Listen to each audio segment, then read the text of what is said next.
Des Nigérians très remontés à l'instant. Nous allons, je vous l'annoncer à l'entame de ce 19h30 du week-end, recevoir maintenant en direct de Conakry notre invité, Dr Ousmane Kaba. Il est président du Parti des démocrates pour l'espoir, le PADES.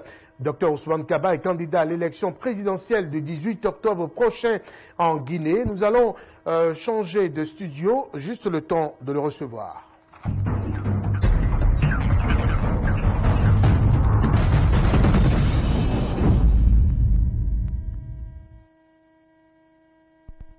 Docteur Ousmane Kaba, bonsoir. Vous êtes le président du PADES, entendez le Parti des démocrates pour l'espoir. Vous êtes candidat à la présidentielle du 18 octobre prochain en Guinée-Conakry.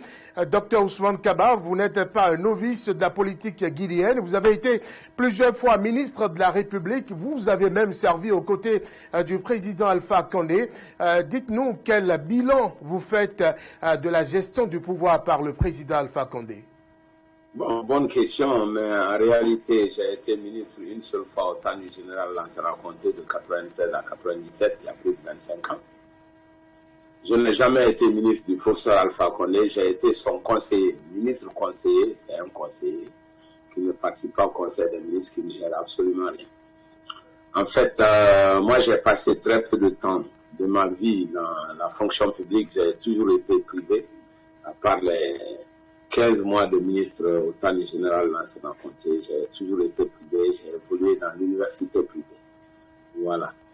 Et bilan de professeur Alpha Condé, bilan très mitigé et globalement négatif. Il y a eu des progrès dans le domaine de l'énergie où il a eu fait quelques investissements massifs en termes de barrages. Je crois que ça, c'est une bonne chose. Le reste, on est plutôt déçu par la maigreur des résultats. Notamment, les grandes infrastructures n'ont pas été faites. On n'a pas de réseau routier, il est en lambeaux aujourd'hui. L'électricité, il y a eu quelques investissements, mais nous n'avons toujours pas l'électricité 24 heures sur 24 dans aucune ville en Guinée. Bon. Les hôtels, ça, c'est le secteur privé. Même si l'État a créé quelques conditions peut-être pour que le privé vienne, mais ça ne peut pas faire partie du bilan du gouvernement. Vraiment, c'est assez maigre pour un homme qui a incarné beaucoup d'espoir pour le peuple de Guinée. Voilà. N'êtes-vous pas comptable de ce bilan, docteur Ousmane Kaba? Alors là, pas du tout, parce que, je vous ai dit, je n'ai jamais fait partie de son gouvernement. J'étais conseiller et on ne s'est pas entendu parce qu'il ne suivait pas mes conseils. C'est l'une des raisons pour lesquelles, d'ailleurs, j'ai quitté pour aller à l'Assemblée nationale après 2-3 ans. Donc, pas du tout. Lorsque j'étais à la présidence, puisque je suis un économiste professionnel, j'ai fait mobiliser beaucoup de ressources, beaucoup de projets, c'est vrai. Mais en tant que conseiller, ensuite, nous avons eu des divergences sur plusieurs points. D'abord, des divergences politiques où il a fait des déclarations ethniques qui n'allaient pas dans le sens de l'unité nationale. Je me suis élevé, vous savez, les dirigeants africains, ils n'aiment pas les gens qui les contredisent. Voilà, et à cause de ça, d'ailleurs, j'ai été renvoyé du parti au pouvoir, que j'ai formé d'ailleurs avec lui. J'ai été renvoyé même de mes fonctions à l'Assemblée nationale, etc., etc. Mais à part ces problèmes de déclaration que je ne partageais pas, il y avait des problèmes de fond en politique économique. On n'est pas d'accord sur la politique énergétique. Autant j'ai applaudi sur les barrages, j'ai demandé qu'on décentralise ces barrages à l'intérieur du pays. Nous avions des divergences également dans la politique minière, où moi j'insiste sur la transformation des minerais dans l'exportation de la bauxite. Donc de fil en aiguille, nos relations se sont détériorées. Voilà. Vous êtes en pleine campagne électorale, vous êtes candidat à l'élection présidentielle prochaine. Dites-nous comment se déroule la campagne du PADES aux élections présidentielles prochaines. Écoutez, bien et mal. Bien parce que nous avons une réponse favorable de la population autour de PADES qui fait beaucoup d'engouement. Mais cependant, nous avons quelques difficultés. D'abord, nos matériels électoraux ont été bloqués à la frontière du Sénégal pendant très longtemps. Nous sommes obligés maintenant de faire passer les t-shirts par avion, avec beaucoup de délais de retard et sans compter le coût supplémentaire. Et donc ça nous a beaucoup gênés. Ensuite, ça et là, nous avons quelques malentendus avec des militants du parti au pouvoir. Dans certaines zones où ils estimaient que c'est pour eux, aucun autre candidat ne doit être. Évidemment, ça fait des difficultés. Voilà, donc globalement, ça ne se passe pas très très bien. Sans compter que le réseau routier est très très difficile. Avant-hier, j'étais à Forêt-Caria, qui est la ville d'origine des 3 premiers ministres. Et c'est à 100 km, on y met 4 heures pour y arriver. Sur 100 km. Voilà, ça donne une idée de l'état du réseau. Et ça fait comprendre pourquoi l'opinion guinéenne, les Guinéens se révoltent aujourd'hui contre le professeur Alpha Condé. Et chacun veut le sanctionner pour mauvaise gestion économique. Alors, on vous a empêché de battre campagne en Haute-Guinée. Que pensez-vous de cette situation? Ben, c'est pas une bonne situation parce que lui-même a allé dire que tous les candidats qui voteront pour quelqu'un d'autre, à part lui, sont en train d'aider le chef de file de l'opposition, ce qui est une déclaration vraiment à connotation ethnique et régionaliste. C'est pas une bonne chose, mais heureusement, la population a rejeté cela et on voit aujourd'hui beaucoup d'engouement pour le PADES là-bas en Côte-d'Ivoire, contrairement au parti au pouvoir qui est en train de perdre toute crédibilité. Dr Ousmane Kaba, quel est votre programme de société pour la Guinée? Écoutez, c'est un programme que nous avons résumé en 10 points pour être audible et facilement compréhensible par tout le monde. Le premier point, nous avons insisté sur l'unité nationale et le renforcement de la démocratie, parce qu'on ne peut rien faire dans un pays divisé, un pays de haine. Et vraiment, nous insistons là-dessus. D'abord, les hommes politiques ont une responsabilité dans les déclarations que nous allons faire. Et il faut être très responsable, éviter de diviser la Guinée, qui n'est qu'un petit pays de 13 millions d'habitants, où nous sommes tous des frères et des sœurs. Ça, c'est quelque chose d'important que je tiens à souligner. Mais dès après cela, il faut s'attaquer à des infrastructures de base, notamment les routes, le réseau routier, le chemin de fer. C'est une préoccupation de tous les Guinéens aujourd'hui. Il faut mettre l'eau également. Et l'électrification. Alors nous nous sommes engagés à électrifier les 33 préfectures de ce pays parce que nous avons la possibilité de le faire et nous avons les hommes pour le réaliser et nous avons un programme pour cela. Mais au-delà de ça, il faut renforcer l'éducation qui est la base. Quand on veut dominer l'avenir, il faut insister sur l'éducation. Vous savez qu'aujourd'hui, la Guinée est le pays qui investit le moins dans l'éducation. Nous investissons 13% de notre budget.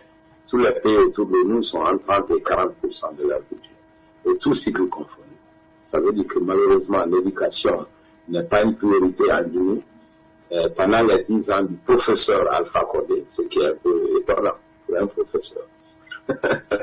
Alors, ensuite, il faut mettre l'accent sur la santé, que les structures sanitaires doivent être améliorées. C'est important. Et même éviter que l'on passe beaucoup d'argent, on dépense beaucoup d'argent pour évacuer les Guinéens, l'élite guinéenne, un peu partout, même dans les pays limitrophes.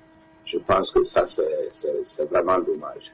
Alors, quand on a fait tous ces 6 points, il faut se pencher sur le développement rural.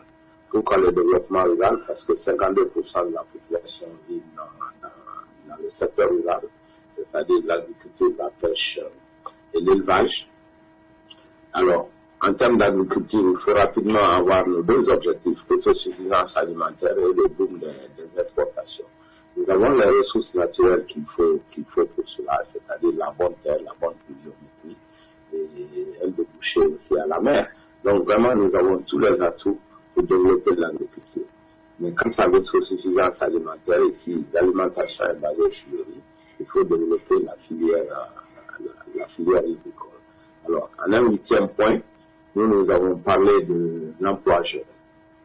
L'emploi jeune vient un peu par derrière. Pourquoi? Parce que il est illusoire de développer l'emploi jeune si on n'a pas de route ni d'électricité dans un pays. Parce que c'est pratiquement impossible de faire des entreprises. C'est aussi simple que cela. S'il n'y a ni électricité ni route, je ne vois pas comment on va faire l'emploi jeune.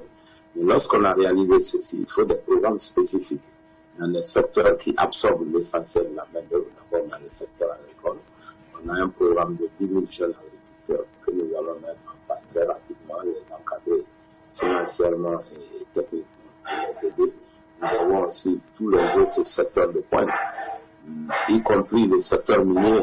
Là, il y a beaucoup de choses à dire dans ce secteur minier où on s'est spécialisé dans l'exportation de la bauxite. Au lieu de faire des usines d'aluminium, c'est un peu l'une des raisons pourquoi je ne suis pas entendu avec le chef de l'État. Vous savez, les politiciens, ils aiment le court terme. La bauxite, c'est ramasser la terre et puis l'envoyer. Alors qu'il faut des usines d'aluminium pour garder la valeur ajoutée dans notre pays et créer des emplois. Sinon, on continue ce qu'on appelle le pacte colonial encore. Alors, après le colonisateur européen, économiquement, c'est le colonisateur africain. Le chef d'État qui n'encourage pas l'industrialisation et qui continue à exporter la matière première, même dans le domaine minier, ce qui est vraiment dommage. Ensuite, il y a un point qui concerne l'administration, la justice, la sécurité, parce que l'administration est l'intermédiaire entre les hommes politiques et le peuple. Cette administration doit être une administration de loi. Malheureusement, ici, l'administration s'est politisée. Elle n'a jamais été autant politisée que maintenant. Les préfets, les sous-préfets, tout le monde se met d'élection, alors que la loi les oblige à être neutres. Ils ne respectent pas la loi. Une justice équitable pour tous les citoyens. Et la sécurité pour tous, que les forces de sécurité soient des forces qui renforcent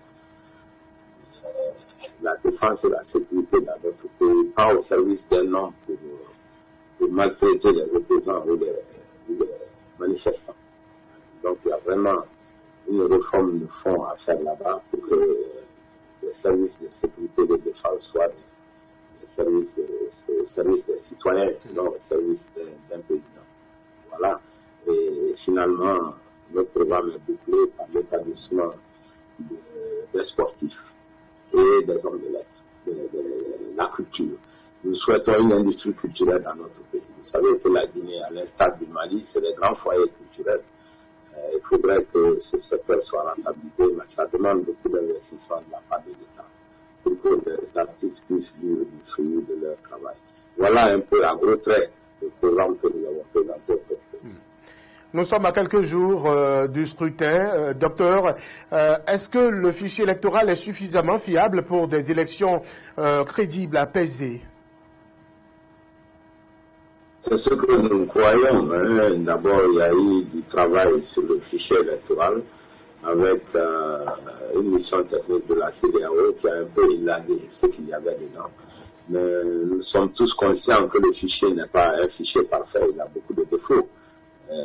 Mais simplement, après l'aventure du FNDC, où nous n'avons pas pu obliger le chef de l'État à ne pas être candidat, parce que c'était ça notre objectif dans le Front national de défense de la Constitution.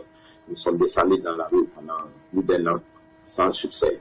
Et nous avons fait le pari des vivres, parce qu'il faut faire confiance au peuple de Guinée. C'est pour moi le même combat d'ailleurs, que ce soit dans la rue, dans le cadre du FNDC ou par les urnes. Il faut que le peuple de Guinée se détermine. Nous avons beaucoup d'exemples où on n'a pas pu empêcher les chefs d'État d'être candidats, mais ils ont été battus. Dans notre sous-région, nous avons des exemples du Sénégal, Gambie, même en Côte d'Ivoire, etc. Donc, faisons confiance au peuple de Guinée.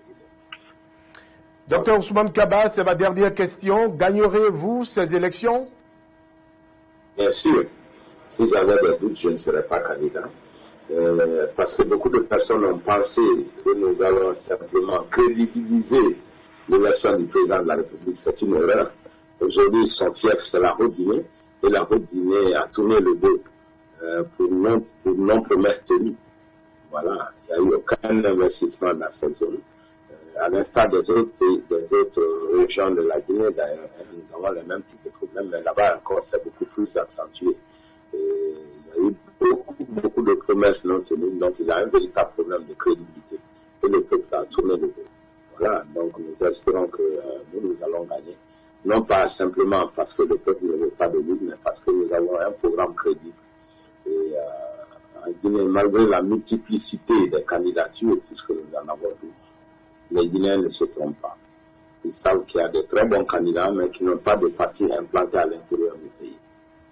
Et les 3 candidatures qui émergent, pratiquement le PADES est le seul à avoir investi en Guinée avant d'être candidat à la présidence de la République. Voilà, c'est un atout considérable pour les jeunes qui croient beaucoup plus au PADES qu'aux autres partis. C'est la raison pour laquelle nous pensons gagner cette élection. Docteur Ousmane Kaba, je vous remercie. Je vous en prie. Voilà, le président du parti